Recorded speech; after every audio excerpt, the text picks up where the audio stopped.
Good evening, one and all. My name is Emily Towns, and I'm the Dean of the Divinity School here at Vanderbilt. And it's a great honor to introduce the Harrod Lecture for this year.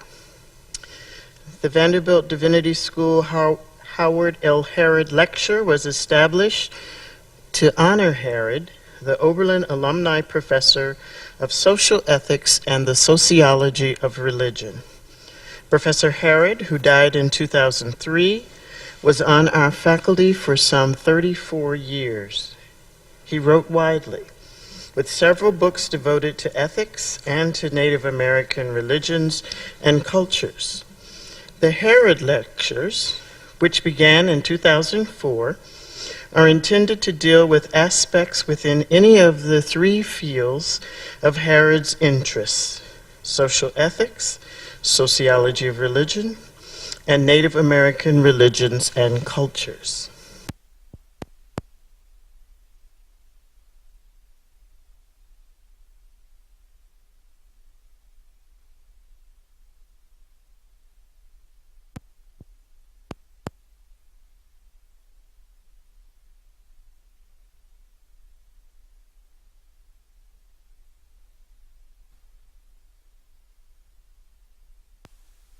History.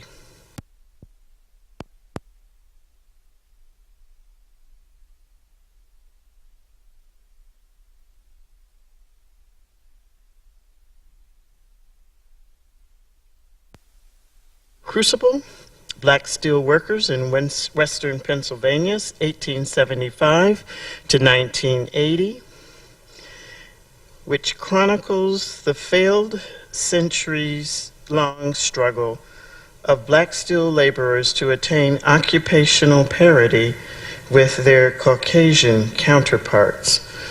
Am I coming in and out in this? Okay, sorry. He also wrote Militant Mediator, Whitney M. Young, Jr., which analyzes the leadership of a major leader in the U.S. civil rights movement in the 1960s. This book was awarded the 1999 Distinguished Book from the National Conference of Black Political Scientists. His newest book, African American Preachers and Politics, The Carries of Chicago, examines the intersection between religion and politics in the careers of two clergy politicians during most of the 20th century. He has received grants and fellowships to support his research and writing from the American Philosophical Society, the National Endowment of the Humanities, the Rockefeller Foundation, the American Council of Learned Societies, and the Louisville Institute. Tonight, he explores the impact of Black women who encountered Gandhi in India and the discourse of solidarity they created with Indian women. His title, Beyond Gandhi, African American Women, Empire, and Empowerment in India, 1935 to 1952. Please join me in welcoming this year's Harrod Lecturer, Dr. Dennis C. Dickerson. Thank you very much.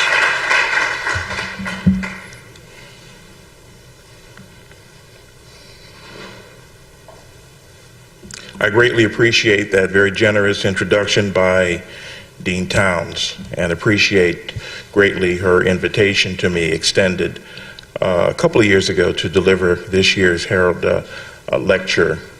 I just want to note that not only am I surrounded by a lot of colleagues and friends, but I just wanted to acknowledge Mrs. Dickerson, who is here, my wife Mary, my daughter Valerie, and my granddaughter Melanie, who are here to cheer us on. So I really appreciate their presence. Beyond Gandhi, African American Women, Empire and Empowerment in India, 1935 to 1952.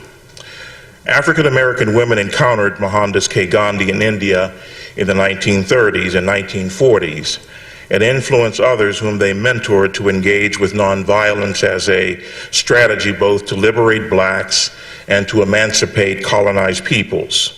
Specifically, they advocated female empowerment in India and defined it as intrinsic to decolonization.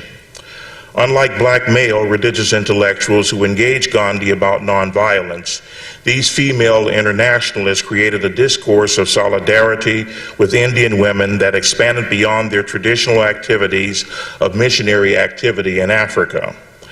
This shift away from race elevation to female empowerment was a derivative effect of interactions in India between Gandhi and a cadre of African American religious intellectuals. They believed his successful deployment of nonviolent techniques in the fight against British colonialism had much to teach black activists. Accompanying these scholars in 1936 and 1937, respectively, were their wives, Sue Bailey Thurman and Blanche Wright Nelson. Though they heard Gandhi articulate his views about nonviolence, their takeaway from their sojourn in India was a sense of urgency for female empowerment in the Asian subcontinent and for harnessing the energy of black women to support this project. Additionally, Sadie T.M. Alexander, though she traveled in India in 1952, discovered possibilities for cohesion between African American and Indian women. Alexander and other black females exposed to India envisaged themselves as activists in these interreligious and transnational contexts. African American religious intellectuals, all males, after meeting Gandhi in the 1930s and 40s, developed principles and a praxis about nonviolence that influenced a succeeding generation of leaders and activists in the civil rights movement in the 1950s and 60s.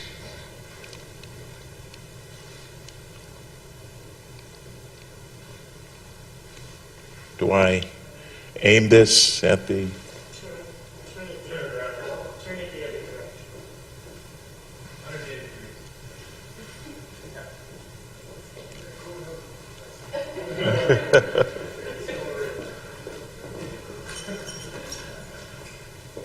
Thank you.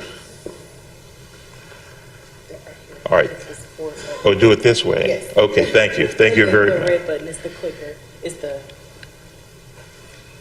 Yep. Okay, thank you. Howard Thurman, who met Gandhi in 1936, understood nonviolence as a methodology, as some form of shock by organizing a boycott or widespread non-cooperation. That's Thurman. Benjamin E. Mays reflected on his deep conversation in 1937 with Gandhi about nonviolence as an active force that must be practiced in absolute love and without hate.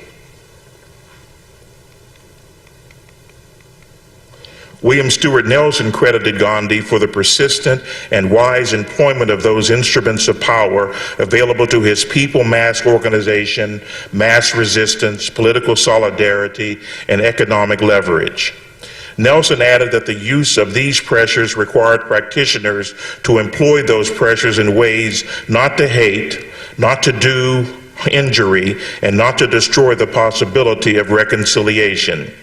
These Gandhian ideas, conveyed by these black male intellectuals, mainly through their overlapping affiliations with the School of Religion at Howard University, educated and energized such students as James Farmer, Kelly Miller Smith, and other leaders in the civil rights struggle. African American women, especially in the historic black denominations, long had been involved in missions within the Black Atlantic. The African Methodist Episcopal and African Methodist Episcopal Zion bodies established women's missionary societies in 1874 and 1880, respectively. A second AME Women's Missionary Society started in 1893, and the Women's Convention of the National Baptist Convention was founded in 1900. Women in the Church of God in Christ in 1911 and in the Colored Methodist Episcopal Church in 1918 followed with their own organizations. All inaugurated projects in the Caribbean and Africa. Though they often adopted the language of white Western missionary groups, they poured Pan-African meaning into what was superficially described as a civilizing mission. In Pittsburgh, for example, two AME women in 1894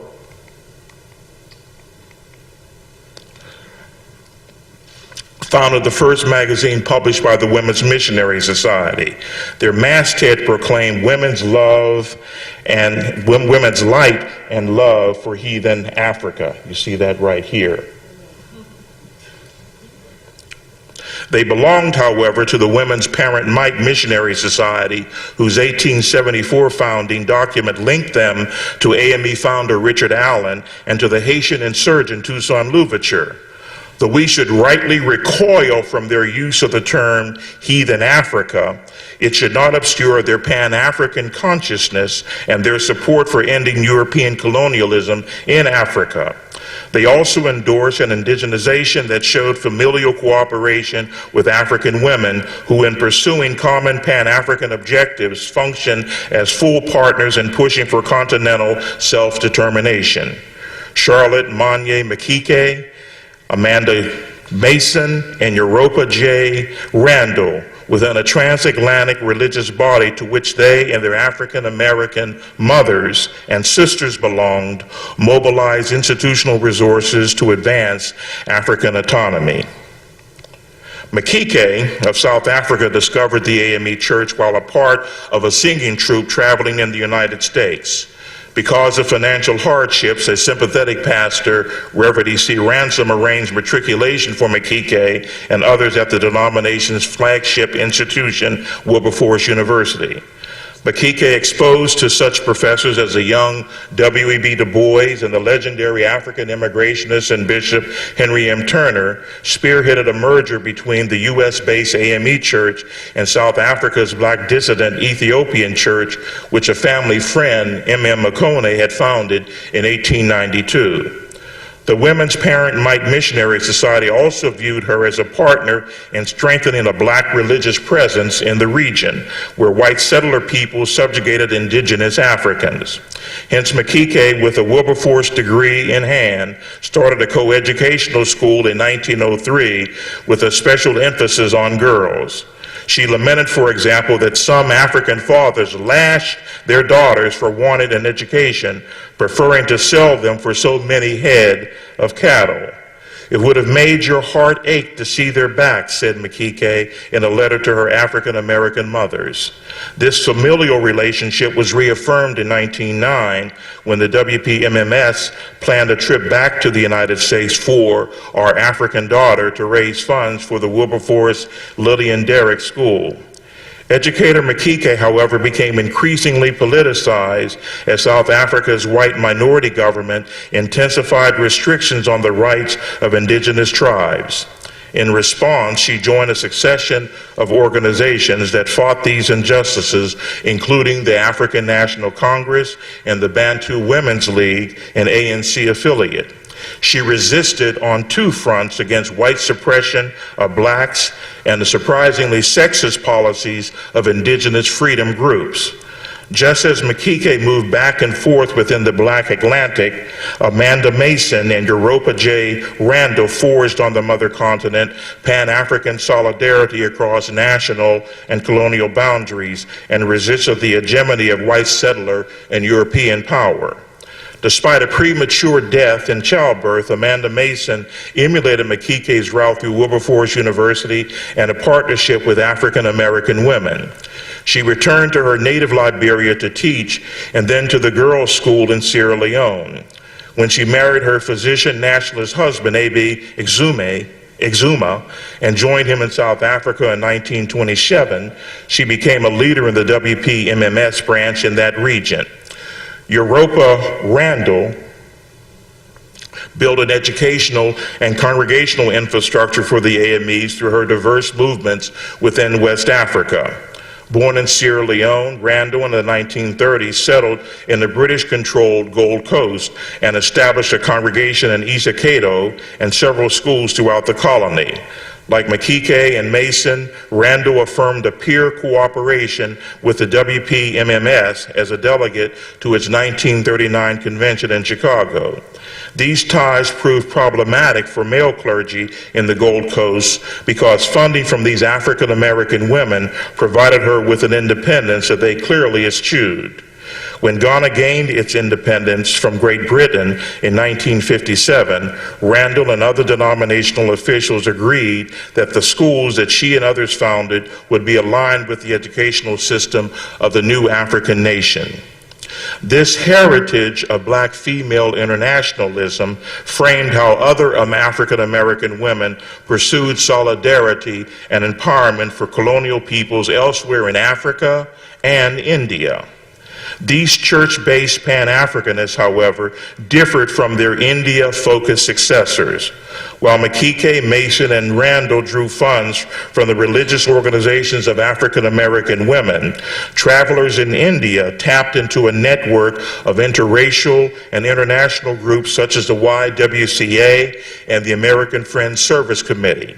Their alliance with these and other organizations facilitated their opposition to sundry structures of hegemony. Nico Slate has written in Colored Cosmopolitanism about African Americans and Indians and their anti-racist and anti-imperialist discourse from the 19th century into the post-World War II period. Black women, in a major discursive intervention, traveled to India between the 1930s and the 1950s at a time when Gandhian nonviolence was mobilizing irresistible pressure against British colonial power. Anxious to harness this force to the African American freedom struggle, black religious intellectuals tried to learn firsthand from Gandhi about his moral methodology of soul force. Moreover, African American women witnessed and participated in these exchanges, but extended their focus to Indian women and how colonialism and the indigenous cultures affected them. What resulted were initiatives to sustain cross-cultural and religious interactions and to spearhead cooperative projects to end the racism and colonialism that afflicted both African American and Indian women. Sue Bailey Thurman and her spouse, the first picture here is shows Thurman, Howard Thurman, and Sue Bailey Thurman.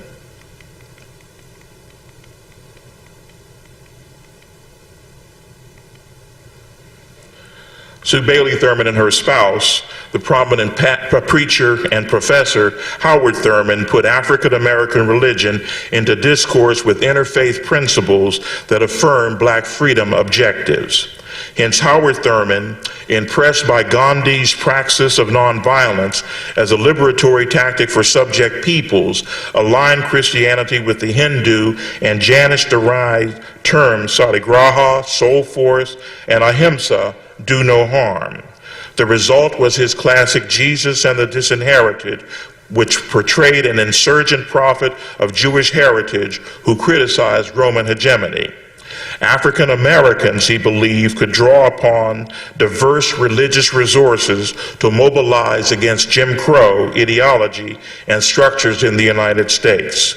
Sue Bailey Thurman, fully on board with nonviolence, pressed Gandhi for specific advice for the African American freedom struggle. Beyond that, she drew from her India trip possibilities for concrete engagements between two female populations who suffered injuries within their racial and colonial contexts. Thurman, born in Arkansas in 1903, was the daughter and granddaughter of Baptist ministers. Her father, who served in the Arkansas legislature during Reconstruction, founded with Thurman's mother the Southeast Baptist Academy in Durham, Arkansas. Educated at Spelman and Oberlin, Thurman taught music at Hampton Institute, where she endorsed a student protest against a state law that forbade integration at a Hampton public facility. Before she became the second wife of the widowed Howard Thurman in 1932, she was an official in the YWCA. Already a professor and dean of Rankin Chapel at Harvard University and a well-known lecturer and preacher, Howard Thurman accepted an invitation to travel in 1935 and 1936 to India, Ceylon, and Burma over 4 months on the pilgrimage of friendship. The international student Christian movement, because of rising concerns over race, urged the organization of a Negro delegation to these populous Asian areas to promote conversations between peoples living within hegemonic structures sustained by Christianity. Accompanying Thurman was Edward and Finola Carroll and Sue Bailey Thurman. These are the two couples who went to India in 1935, Howard and Sue Bailey Thurman, Finola Carroll, and Edward Carroll. Going to India for Mrs. Thurman was hardly peculiar because Amanda Berry Smith, an AME evangelist, had preached there in 1880, and Julia Derricott, whom she replaced at the YWCA, had gone to Mysore in 1928 to attend a student Christian movement meeting. The India itinerary of all 4 African American visitors was full. Though Howard Thurman received the most invitations, approximately 135, both Finola Carroll and Sue Bailey Thurman, respectively at 23 and 68 engagements, also lectured broadly to primarily female audiences. Carroll, the daughter of a Methodist Episcopal minister and a graduate of Morgan State College, spoke about poetry at a YWCA meeting and at the Women's Christian College in Calcutta in southern India. Thurman spoke in Nagarcoil on women's organizations, in Ernakulam at a women's meeting, at Alway at the High and Training School for Girls, and in Madras at the YWCA on social and religious forces in America. When the Thurmans met Gandhi, the Indian leader asked them about African American history and to explain why slaves selected Christianity rather than Islam. Muslims, if they were slaves, Gandhi said, retained religious equality with their masters, while the same seemed untrue in Christianity. With their time winding down, Sue asked with a tone of urgency under what circumstances Gandhi would come to America as the guest of Afro-Americans. She queried whether he would come especially to the black community of the South, where this nonviolence would be put into practice. Gandhi demurred because the effects of colonialism, he declared, had caused Indians to lose self-respect. Moreover, untouchability had to be addressed, and the divisions between Muslims and Hindus needed to be healed. Though he would not come to the United States until these issues were resolved, Gandhi expected that through the Afro-Americans that the unadulterated message of nonviolence would be delivered to all men. Sue Bailey Thurman left India with a reawakening about Gandhi and his emulation of Jesus. Gandhi, she said, was a high caste, but he looked upon Jesus as one of those suffering souls who had given his life. As she and her husband sang with the Indian leader, "Were you there when they crucified my Lord?" Gandhi believed these lyrics represented the deepest meaning of sacrifice in the human spirit. She commended Gandhi because he became as poor as the poorest in order to keep his sympathy with their point of view. Thurman was reinforced in her belief in nonviolence after a visit to the Tagore Institute that commemorated Rabindranath Tagore, the Indian poet.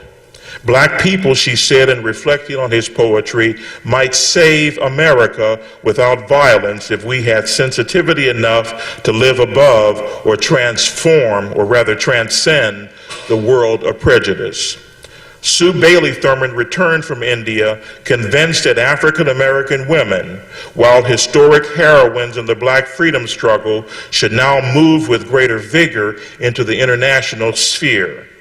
Despite a history of black female internationalism, principally in the religious realm, these moral impulses needed to be more overtly political and targeted against racial and colonial hegemony. In 1941, Thurman, in The Negro Woman in the Present World Crisis, presented to a black women's club in Alabama, praised Harriet Tubman as the greatest emancipator who delivered 400 of her fellow slaves to freedom in the North, and Soldier of Truth, who helped to win suffrage for all women as well as fight for liberation. In another speech, Thurman noted that this 19th century heritage showed that black women embraced the role of defender and the source of protection of minority groups and good causes involving the fight to give freedom to all for whom it is denied.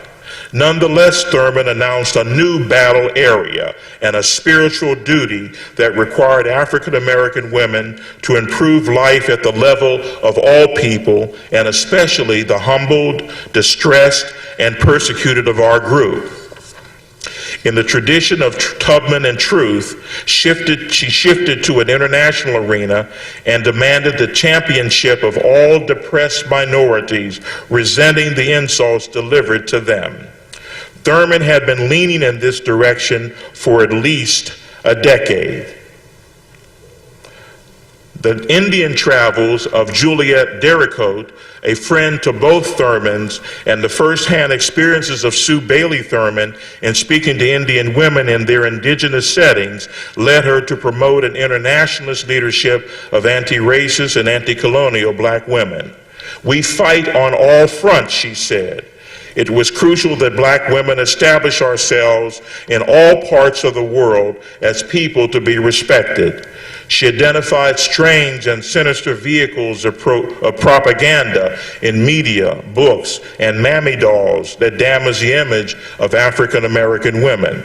They should also develop a philosophy of how to destroy Jim Crow. Moreover, in addressing the condition of subject peoples worldwide, black women should be aware of Negro women in Cuba and Haiti. Most importantly, Thurman highlighted the importance of the Juliet Derricotte Memorial Foundation that aimed to broaden Negro students. Just as Thurman admired Tubman and Truth for their 19th century achievements, she also esteemed Juliet Derricotte for her groundbreaking travel to India a few years earlier. From non-elite origins in Athens, Georgia, where she was born in 1897, to degrees from Talladega and Columbia, Derricotte, as an undergraduate, became involved with the YWCA. Matriculation at the Y's training school preceded a national position at the New York City headquarters. This connected her to the World Student Christian Federation that took her to meetings in England and India. During her 7 weeks among Indians, and here she's pictured with some delegates from the World Student Federation meeting in Mysore, that's her there, Juliet Derricotte. During her 7 weeks among Indians, she was awakened to the discrimination that diverse populations encountered in this colonized country. She left the YWCA for Fisk, but after 4 years, Derricotte died as a result of a car accident in 1931 in Dalton, Georgia. Medical treatment had been denied to her at a white facility, and by the time she reached a black hospital 27 miles away in Chattanooga, Tennessee, she succumbed to her injuries. Howard Thurman eulogized Derricotte, and Sue Bailey Thurman memorialized her through the founding of the Derricotte Foundation. Thurman started to operate the philanthropy in 1937 for African American female undergraduates to study in India. In one announcement, "Our social ambassadors to India," it noted that Mrs. Thurman, being most eager to establish inter-American Negro and East Indian student relationships, went on an extensive speaking tour to promote foundation objectives. Her travels included several black schools and colleges, including Lincoln in Missouri, Bennett College, Palmer Memorial Institute, and others. She also went to Indianapolis, Roanoke, Chicago, and Detroit, and to black Greek letter sororities and fraternities to promote foundation objectives. All of the honoraria benefited the foundation. Thurman told the president of FISC that in 1939, the scholarship targeted a young woman of the student body of Talladega and FISC, the schools where Dericote had been affiliated. Thurman at FISC relied on the wife of a prominent professor who belonged to the Dericote National Scholarship Committee to nominate 2 students. In Baltimore, Thurman had the vigorous assistance of Fenolia Carroll, her Pilgrimage of Friendship colleague. Carroll, in a joint communication with the YWCA official, commended Thurman for carrying on Dericote operations almost single-handedly. It is a very mammoth but worthwhile and even necessary undertaking, they observed. Negroes, they continued, have too few chances to travel in the Orient. Because of this, many wrong ideas concerning us have taken root there. This is the most effective way of giving our race a fair hearing. These girls will do a great deal toward making for better racial understanding. Thurman deployed her contacts in India and in her international YWCA network to facilitate itineraries for the students. In response to the principal of Women's Christian College in Madras, India, welcomed the first of Dericote scholars. We would expect her to identify herself with student life. One of the Dericote fellows attended the government training college where she interacted with a big group of students. Similarly, plans were made for the Dericote awardee to spend 6 weeks at St. Christopher College in Madras. The YWCA official in Ceylon commended Thurman, saying that if others would emulate her, then many lovely international friendships would be established to make the world a more peaceful place. Already Thurman had described 2 of the Dericote scholars as our social ambassadors in India, where they would study at the most important intellectual centers in several cities. Anna Vivian Brown of Oberlin was scheduled to attend the All-University Student Conference of India, Burma, and Ceylon in fall 1937 as a representative of Negro students in America. Marion Martin of Howard University would go to the All-India Women's Conference, that according to Thurman is the most significant gathering of women in the Eastern world. Both Dericote scholars would graduate from their home institutions in 1938. Margaret Bush of St. Louis, Missouri in 1939, and a student at Talladega, headed to India as a Dericote fellow to study at Vishva Bharati College in Bengal. Her courses included Tagore literature, the Hindi language, India's constitution, Indian economics, and Indian dancing. She was also a part of her group studying pacifism. She met the poet Tagore and was involved in an interview with Gandhi. She spoke on some aspects of the Negro in America and explored the possibility of launching a center for Negro culture at Vishva Bharati College. You will note that Margaret Bush later became Margaret Bush Wilson, the chairman of the Board of Trustees of the NAACP in the 1960s. Thurman also wanted an Indian female student to come as an exchange scholar to live a year of her college life in a cultured Negro home and to benefit from one or more of the best Negro colleges. In this way, as an Indian girl, and we as Americans of color would be able to exchange with each other depending on the availability of an African American student who could go to India. The Indian student identified, however, was deemed too young, and the black student could not consider a 6-month trip to India unless her mother could go with her. Nonetheless, Thurman, despite some negative reports from the Dericote fellows and from some who observed them, believed that my choice of girls to initiate Negro student study in India was a good choice. As significant as Sue Bailey Thurman in her personal and programmatic interactions with Indian women was Blanche Wright Nelson. This is a picture of Sue Bailey Thurman with Gandhi. This is a part of their trip in 1935-1936. Blanche Wright Nelson was a well-known social worker. Born in Memphis and connected to the elite Robert R. Church family, Nelson was educated at Teachers College at Columbia University and became an elementary school principal in Memphis and had extensive experience in women's work in the war camp community service. She moved to New Haven, Connecticut as the first administrator of the Dixwell Community House and met William Stewart Nelson, a Yale Divinity School student. Her fiancé had seen action in France as a World War I Army officer and had been a student at the Sorbonne and at the University of Berlin. He returned to Germany with his bride in 1926 to matriculate at the University of Marburg. Her sustained presence in Europe preceded her husband's stellar academic career from the late 20s through the 1930s as a professor and administrator at Howard and as president of Shaw and Dillard. When he became dean of Howard School of Religion in 1940, Nelson increasingly focused on studying Gandhi and nonviolence as a moral methodology to effect African American advancement. He deepened his query through a sabbatical in India sponsored by the American Friends Service Committee. He headed in 1946-1947 the Calcutta Service Unit and lectured throughout India about interracial and international understanding. Additionally, he wanted to learn more about the intersection between Gandhian nonviolence and Quaker pacifism. His consultations with Gandhi were extensive.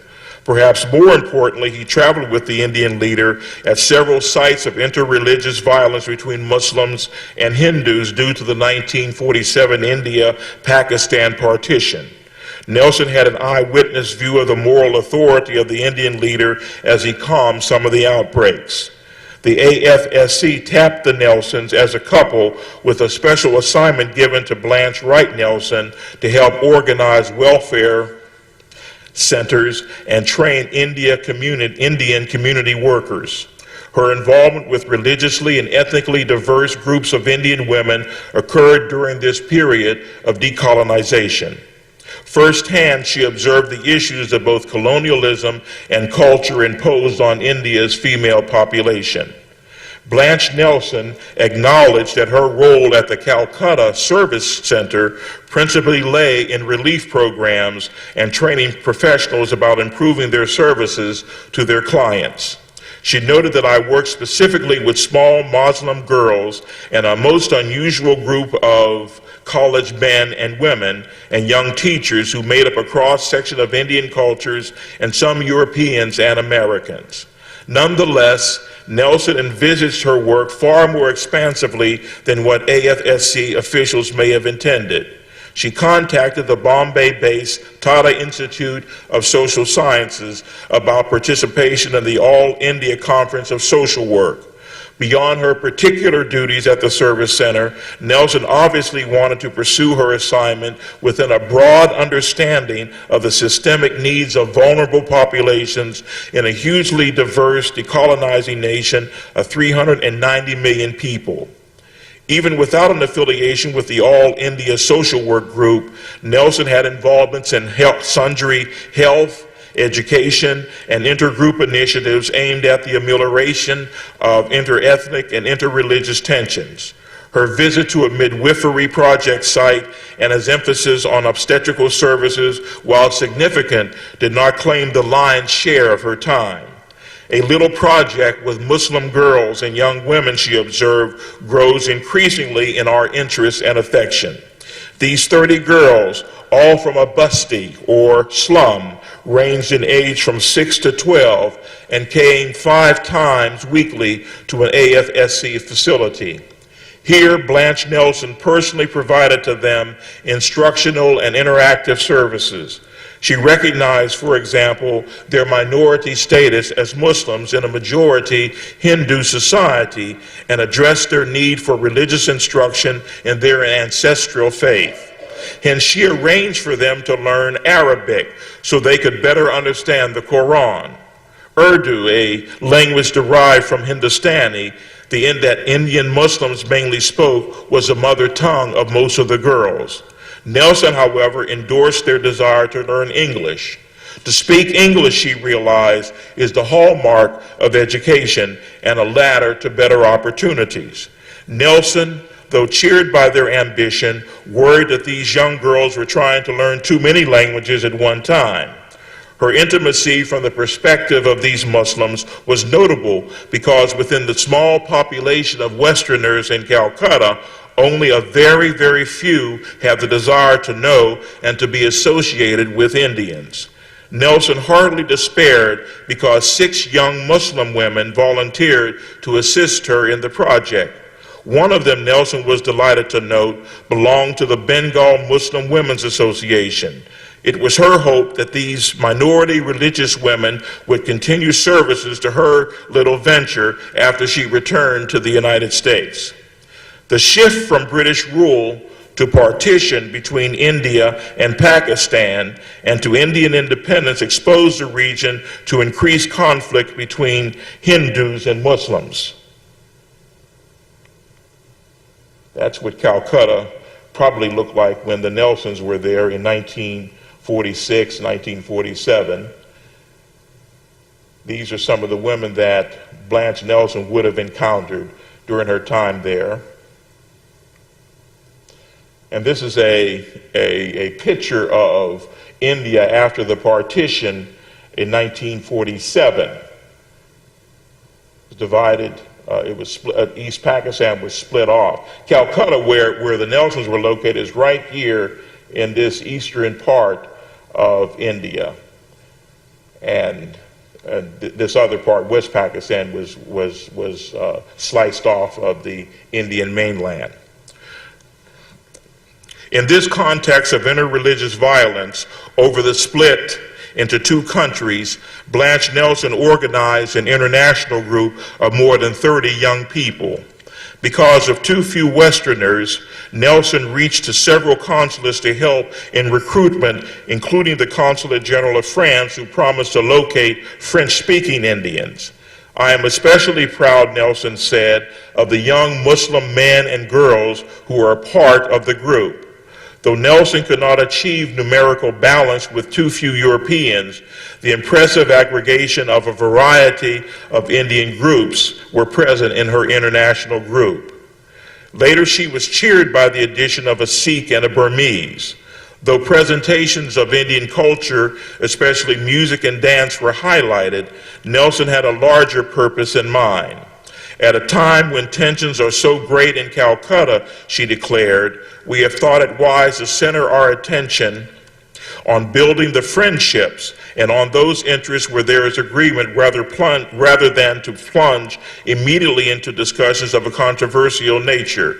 She believed that this is the only group of its kind presently active in Calcutta. A similar group once fostered by the YWCA has fallen apart, and the East-West fraternity is no longer active. The partition, a residue of British colonial map-making, remained problematic. The independence of India, noted Nelson's Muslim volunteers, had no meaning for them, and they would not rejoice. Their angst, Nelson reported, drew from some uncertainty among her Muslim associates about who would be permitted to stay in Calcutta and who would be compelled to settle in Pakistan now that their native Bengal would be partitioned. The feelings were intense, Nelson said, because their volunteers were politicized and are very ardent Muslim leaguers. They agreed, however, that despite Muslims being pushed out of their homes and compelled to live in Pakistan, that the little ones whom Nelson was teaching would be admonished to love foreigners and Hindus as well as we love ourselves. That's a photo I found of some refugees in the Bengal province rioting during the partition. Nonetheless, independence from the British arrived in August 1947, and with it the creation of 2 nations, one majority Hindu and the other mainly Muslim, was occurring. Nelson observed that one could never understand the magic transformation which came to this great city of Calcutta, torn for as many long months by fratricidal strife. Fortunately, Hindus greeted Muslims and Muslims greeted Hindus. She concluded that there is much quiet, solid work that must follow this first burst of enthusiasm. She hoped that old scars and wounds may not open again to bleed. With independence, a fine new beginning has been made, and I have great faith in the future which lies ahead for the new nation. Blanche Nelson recalled that her husband, during India's interreligious violence, accompanied Gandhi from village to village in his efforts at reconciliation and to learn from him the deepest meaning of nonviolence and its practical application. She focused, however, on forging friendships within India's diverse and at times contentious populations. Both Nelsons, who spoke in various venues about the African American experience, deployed this perspective to test in India moral methodologies that could be useful in the Black freedom struggle. At the same time, Blanche Nelson, through her on-the-ground activities, understood the consequences of colonialism and the rivalries that it aggravated across India's complicated religious landscape. Reconciliation, both Nelsons believed, was key to nation building in a newly independent India. An AFSC official crudely concurred with the Nelsons. In soliciting feedback about their effectiveness, she said the fact that they were of a darker race may have been a helpful element in the particular situation of tension with which the Calcutta Center deals. It appeared that they have made a real contribution and that another Negro couple should succeed them. However inelegantly expressed, that Blanche Nelson was African American surely enhanced her credibility with Muslim women and indicated her impressive understanding of their dual predicament in poverty and in a minority religious status. Blanche Nelson's Basti project in Calcutta among poor Muslim girls showed the necessity for economic uplift as another integral component of Indian nation building. This view also resonated in the early 1950s with the International Conference of Social Work. Perhaps the confluence of poverty for those handicapped by caste, and some because of their minority religious position, may have motivated the organization to tap Sadie T.M. Alexander to attend their global gathering in India in 1952. Alexander, born in 1898 and a contemporary of Thurman and Nelson, had greater visibility than her Black female counterparts. Alexander, an attorney, a PhD in economics, and the granddaughter of an AME bishop, had been head of Delta Sigma Theta sorority and the official lawyer for her denomination's Council of Bishops. Most importantly, she belonged to President Harry Truman's Commission on Civil Rights, whose hard-hitting report identified salient issues that influenced the burgeoning civil rights movement. Apparent to Thurman and Nelson was the juxtaposition between racial issues in the United States and colonialism and decolonization in India. The invitation to Alexander to visit India was framed in this same context. As a part of the American delegation to the Social Work Conference, she also interacted with the United States State Department that facilitated the trip, along with background papers from the agency's Office of UN Economics and Social Affairs. Chester Bowles of the Foreign Service, for example, suggested that Alexander pay attention to developments in India's infrastructure of newly built dams and their relationship to enhance agricultural production aimed at the reduction of the food deficit. At the same time, the State Department, through the U.S. Information Service, provided Alexander with "What are the facts about Negroes in the United States?" The pamphlet referred to Truman's Civil Rights Commission, of which Alexander was a member, saying that discrimination needed to be combated and recommended detailed action for the federal and state governments, private organizations, and individuals to take. Similarly, another pamphlet, "What are the Facts About American Aid to India?" said that the populist democracy should be commended for seeking to raise the standard of living of her people to banish disease, illiteracy, poverty, and despair without resorting to violence. At the social work conference, Alexander participated in seminars surrounding the theme, the role of social services in raising the standard of living. Sessions were held on services for children and youth, the handicapped, a range of welfare issues, and population problems. These subjects echoed some of the same poverty concerns that Blanche Nelson identified as crucial for an independent India. In her India trip, Alexander, in a sense, assumed the Nelson mantle. Alexander's 3 weeks in India was less time than what Thurman and Nelson spent in the region. She also valued the same indigenous interactions that brought African American women together with Indian peoples. The visit to Pune, she said, turned out to be one of the most profitable parts of the trip, especially the encounter with Indian women who served Indian cuisine to the American delegation. The positive response of this occasion reflected the normative perspective that African American women brought to their solidarity with Indians. This effort improved living standards, particularly for women and children, mirrored the agenda black females pursued in the United States. As program administrators and participants and observers of particular activities among Indian women, African American female travelers educated their counterparts about their struggles in the United States and helped them to navigate dislocations related to decolonization and partition. Involvements in NGOs and State Department initiatives in India between 1935 and 1952 allowed black women to critique colonialism, ameliorate its effects, and provide opportunities for African American women to empower those whose economic and religious vulnerabilities had been spurred by colonialism. The altruism of black women also redounded to their benefit through exposure to nonviolent methodology and its possibilities to achieve African American liberation in the United States. Amen. Thank you.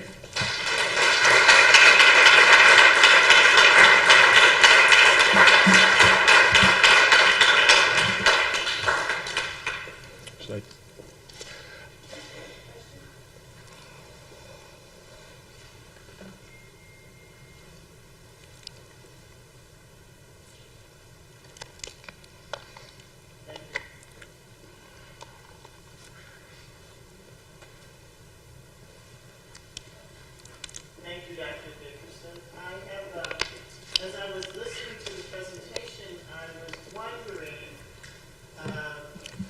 were these black women also talking with Indian women across the caste barriers in India, or were they primarily talking to a particular caste? Thanks for that question. Actually, they were talking across the various castes, so there was a lot of interaction between them and educated women who were associated with various mainly Christian colleges. Blanche Nelson, although she had extensive interactions with that stratum of the Indian population, made a point of immersing herself in the lives of poor young women. She was, I'm sorry. She was most interested in projects with the poor Muslim girls in the Calcutta area. Sue Bailey Thurman mainly dealt with the educated stratum of the Indian population. Blanche Nelson was different from her in that respect. Thank you. And of course, the women who went, whom Sue Bailey Thurman sent with the Daracot fellowship program were mainly in collegiate settings and were not very much involved in the kind of projects that Blanche Nelson was involved with the American Friends Service Committee unit in Calcutta. Professor Shepard.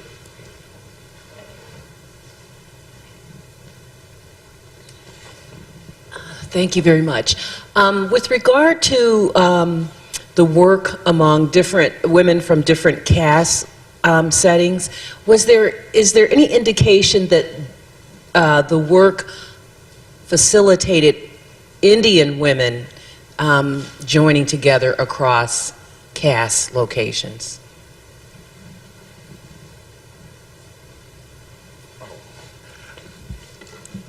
I saw very little evidence of that. First of all, the Sue Billy Thurman and Nelson and Derricotte and others, they worked really in very carefully defined areas of this huge country, and were not in India long enough to forge those kinds of organizational contacts and ties. I think they had a much broader realization than what their travels allowed for the incredibly complicated issues that confronted India in general, and Indian women in particular, in terms of the religious the religious barriers, as well as the caste barriers, and a whole range of other political issues that attended that very large country. So their efforts are really noble, but pretty much not expansive in terms of their long-term impact.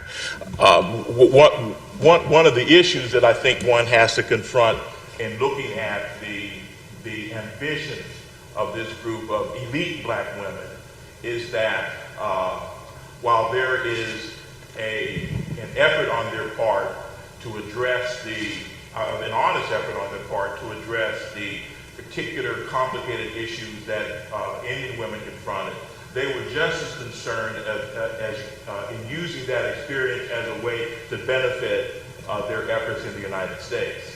And I think that there's that tension in their thinking, that tension in their efforts in terms of their involvements in India. With respect, Thurman was only there for 4 or 5 months. Nelson was there for about a year. Alexander was there for a matter of 3 to 4 weeks. Each of the students who went as Derricotte fellows were there for no more than a semester, 1 or 2 for the entire academic year. So these are episodic drop-ins on their part. Thank you. Thank you for your lecture. I'm wondering about kind of the conversation around Indian women stateside, because a lot of these women's organizations usually, of course, had these media outlets or these reports that they were giving to these national bodies. And I'm thinking about the Heathen Africa title, and you got a lot of that then. And so I'm wondering if there's, what's the conversation, even though, as you said, these are episodic drop-ins, is there any conversation stateside about these interactions with Indian women on kind of a larger level? Not as sustained as the conversations about missionary activities in Africa, because they have infrastructure in Africa, and there's a whole reporting mechanism in these black religious organizations.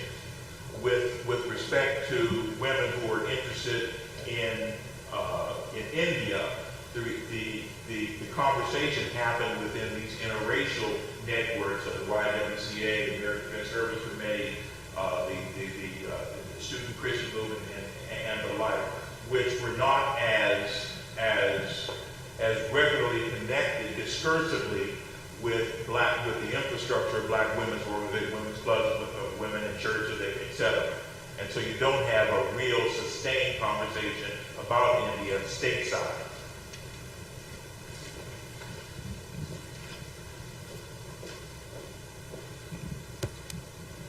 So I'm very interested in the time frame and the change that's happening both in the United States and in India. In India, India and Pakistan, from a colonial to a post-colonial situation. In the United States, from a very segregated situation to a under the first real civil rights commission situation, commission by the time that Sadie Alexander is here, such that Chester Bowles actually takes her seriously as a representative of the United States and gives her pamphlets with a line to take, because she will be taken seriously in India. So the force of my question is, how does it look earlier in the United States? How are these, who knows about the earlier black visitors to India? How wide are these cultural exchanges known, and when do they become more widely known? What's the sort of enlargement of the American knowledge of Gandhi, of India, about the post-colonial and liberation discourse, if you will? That's to speak in. In fact, your question ties in with the other two that Dean Shepard asked and Professor Wells asked. The two-part answer. One, much of this discourse, as I mentioned earlier, is taking place within these rarefied interracial religious leftist organizations. For lack of a better, YWCA, American Friends Service Committee, and student Christian movements and so forth. So that's where that discourse is taking place. The British and American officialdom in government, in other kinds of elite influential organizations are aware of Gandhi and the political ramifications of Gandhi's anti-colonial movements. African Americans really don't get involved with Gandhi until the 1930s. So we're looking at the women intervening in these affairs at the same time as a number of African American intellectuals in the 1930s and 1940s. So there's not a lot of attention, visibility, awareness of their interactions with Gandhi in India and with other issues having to do with India. So this is a fairly very small circle of persons whom whites, beyond those in these organizations, are aware are going to India to any great extent. It's not the first inkling of a Gandhi awareness happens in 1921, 1922 with the crisis and with a few black newspapers. Mordecai Johnson discovers Gandhi in late 1929, 1930, thereabouts. And it's really not until Mays and Thurman go in 1935 and 1936 that Gandhi is being written about to any great extent. And it's at this time that their spouses and other women become involved in India from 1935 into the 1940s. Thank you.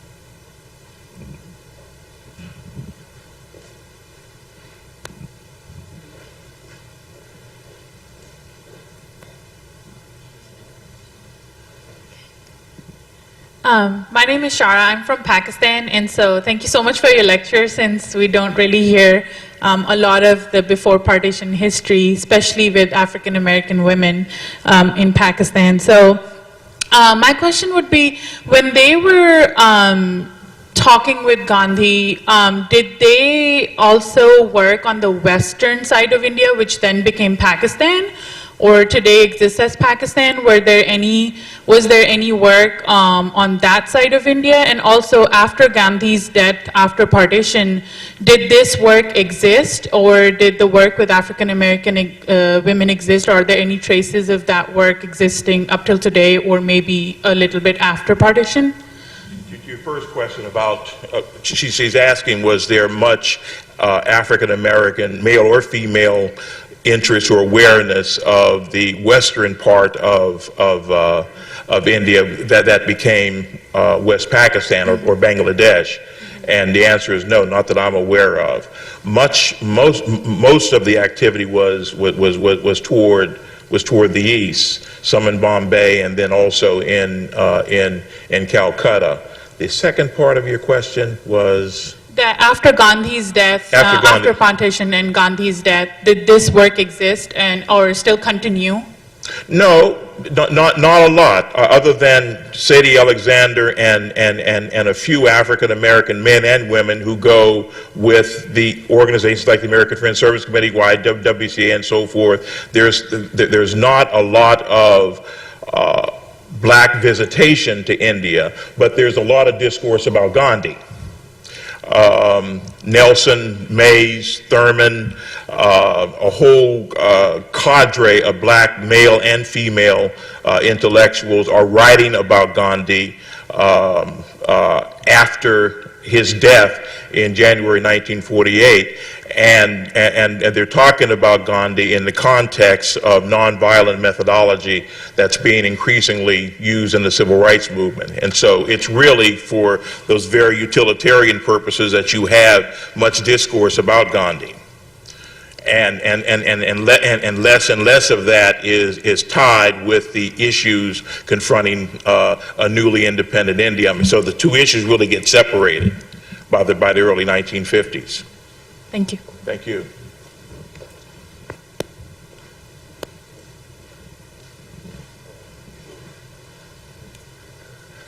Hi. Thank you. Thank you very much, Dennis. That was a wonderful paper. Would you be willing to talk a little bit about the relationship you see between gender and the growing appeal of pacifism and nonviolent direct action that becomes such a central part of the interracial civil rights movement by the 1950s in the United States? You mean is there a gender component to the embrace of that methodology? Yes. That's being used in the civil rights movement? Yes. No, I think it's as nonviolence is being taken seriously as a moral methodology that can be put to very, very practical uses. I don't see very much of a differentiation between men and women in terms of that embrace. It's really not deployed until, in a self-conscious and intentional way, really until after Montgomery, and that's when, after King uses it in Montgomery, and he writes "Stride Toward Freedom," King and others began a more serious study of nonviolence after they've deployed the methodology.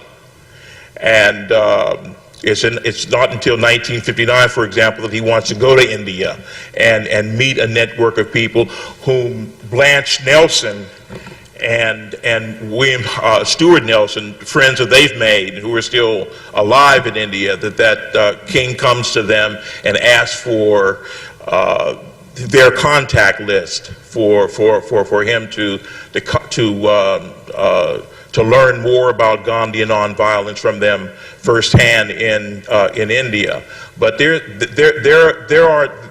no gender differentiation that I can detect in terms of the discourse, in terms of the use of nonviolent direct action beyond this group of people that I've mentioned already. I'm trying to think as I'm answering your question. I'm just not sure. I'm just not certain of any kind of salient male or female intervention into that discourse that breaks along the lines of gender.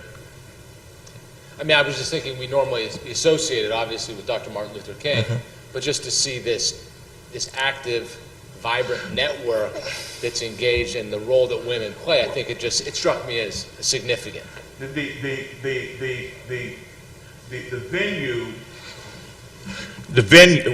venue to explore for nonviolence and the extent to which it's embraced along lines of gender would be actually here in Nashville in the James Lawson nonviolent workshops, where the person who becomes the most important exponent practitioner and the person who understands it best within a generation is Diane Nash. There are very, very few counterparts to Diane Nash elsewhere in the student movement, although there are persons like Ruby Doris Robinson and SNCC and a few others who become important leaders. But other than Diane Nash and a few others who were involved in the nonviolent workshops here in Nashville, I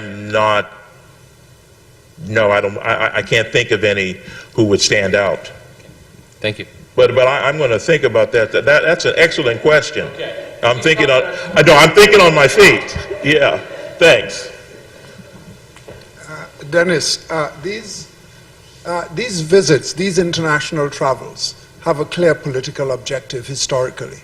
Black Americans who go abroad are aiming at increasing international solidarity for their struggles at home. But you don't talk directly about what these people return to and what they do when they get here. What did they learn and what did they apply to the struggle at home? It's not just a cultural exchange, or it might be just a cultural exchange, but if it is, it's very unique in the history of African American struggles. So these international trips have an objective, which is to increase the struggle at home, to better prepare people at home by creating international connections. Absolutely right. And on top of that, what it does is that it has an impact on the nature of the discourse about race issues in the United States in terms of introducing the notion that racism, slavery, segregation is a part of a much larger edifice of hegemonic oppression. That it's not just it's not just opposition to Jim Crow, it's also opposition to imperialism and other kinds of manifestations that are worked out in terms of color and class. That's sort of the takeaway on the part of international travelers in general, and these particular cadres of women in particular. It does affect their discourse in seeing that there is a common discourse about hegemony, of which the predicament of African Americans in the United States is just one variation, it's just one example. And so that's the political takeaway from these travels. That's the political takeaway from these interactions across the Atlantic, across the Indian Ocean. No, well, it's expensive.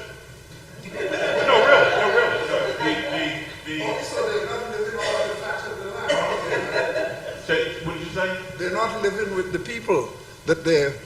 I mean, Alexander spends 3 weeks. How long does it take her to get there? By the time she gets there, she turns around and comes back. Well, I think one has to be impressed with the Nelsons. They stay a year. And actually get an awful lot done. Sue Bailey Thurman and Harvey Thurman are there 3 or 4 months. Sue Bailey Thurman realized exactly what you just said, and that's why she starts the Juliet Derricott Foundation, in a sense, to sustain that kind of contact. She has a devil of a time raising money. She's constantly on the road speaking and so forth, trying to marshal her honoraria to fund these dozen or so fellows who go to India for short periods of time, usually a semester or so. So it's an expensive enterprise, not only to go and stay, but also to send students and others there to study and to interact. And so no, there's not a lot of time to really get integrated into on-the-ground activities with a whole range of indigenous peoples in India. But yeah, but there is a very important lesson there is a very important lesson and takeaway on their part in terms of broadening the discourse, making the discourse far less parochial than it otherwise would be in their struggles in the United States. That their struggles in the United States are just like struggles in Africa and India and elsewhere. Nico Slate in Color Cosmopolitanism, I think, it's an excellent volume which makes that argument in terms of contacts between African Americans and Indians beginning in the mid to late 19th century, and that contributing to growing African American discourse and critiques of imperialism, and that being a problem very much like what African Americans were encountering in the United States. Thanks, Dennis. That was really interesting. You've done a fascinating job of showing the cross-fertilization and the question of the freedom struggle. But what about the theological questions? Are there exchanges on the theological levels? Are there even questionings, conversions, new ideas that are going across the different faiths?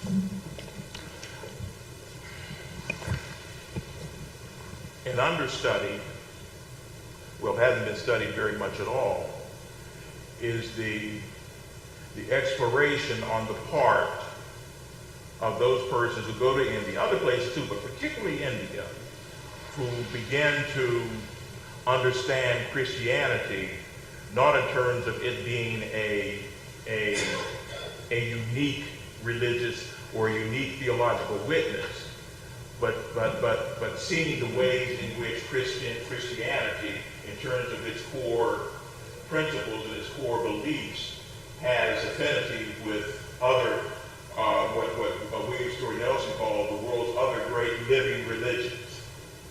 And so by 1949, you have Howard Thurman saying, you have William Story Nelson saying the same thing, that what it is that persons should be in search of is truth.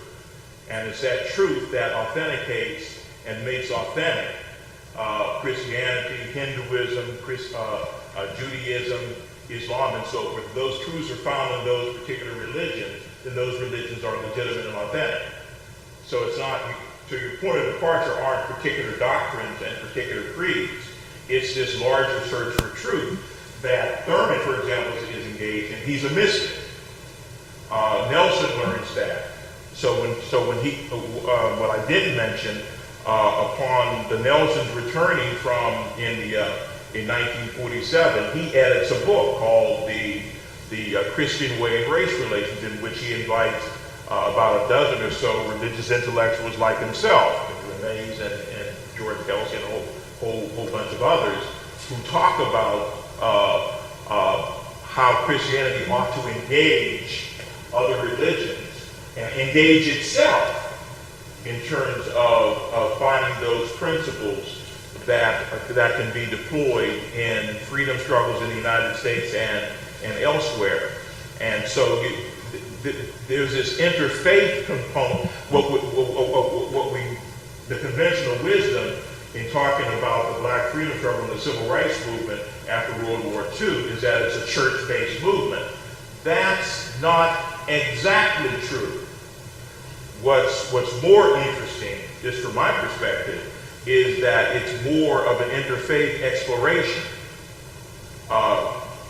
Nelson, Thurman, Sue Bailey Thurman, the others, they have no problem juxtaposing and putting Christianity and Hinduism in conversation with each other, and don't see that as sacrilegious at all, while claiming to be authentically Baptist or Methodist or Presbyterian. And you find that in this group. You find it in James Lawson, for example, who was a student who was a young student at this time. You find it with King, and so there is this interfaith component in terms of religious witness and religious profession among these men and women. in terms of finding those principles and that praxis that could energize from religious resources these movements against racism and colonialism, etc.